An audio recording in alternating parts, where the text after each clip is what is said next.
রসিক দক্ষিণেশ্বর মন্দিরের কর্মচারী, ম্যাথর কিন্তু ভক্তিমান। তার কাজ মন্দিরের আবর্জনা পরিষ্কার করা।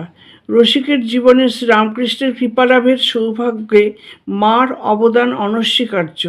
মার মাধ্যমেই রসিকের মনোবাসনা পূর্ণ হয়েছিল।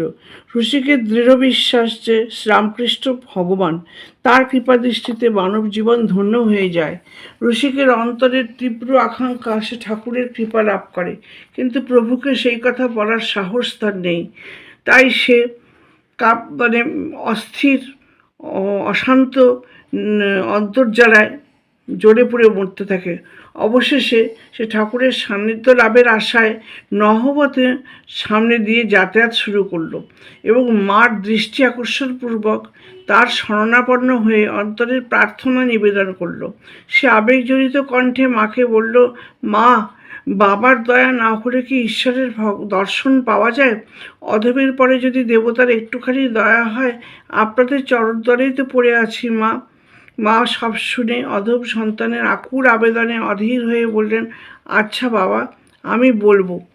সময় সুযোগ বুঝে মা রসিক সম্পর্কে ঠাকুরকে বললেন এবং ঠাকুর সব জেনে একটিমাত্র শব্দ উচ্চারণ করলেন, হুম। পরদিন রসিকের ভাগ্যোদয় হলো। রসিক পঞ্চবটির দিক থেকে আসছে আর ঠাকুর সেই দিকেই যাচ্ছেন। পথিমধ্যে ভক্ত ভগবানের মিলন হলো।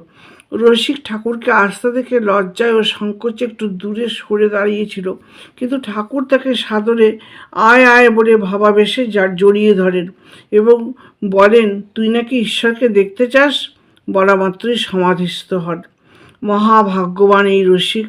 পতিত পাবন অধম তরণ শ্রীরামকৃষ্ণের করুণা গঙ্গার পুত পবিত্র স্পর্শে ভবসিন্ধু উতরে গেল।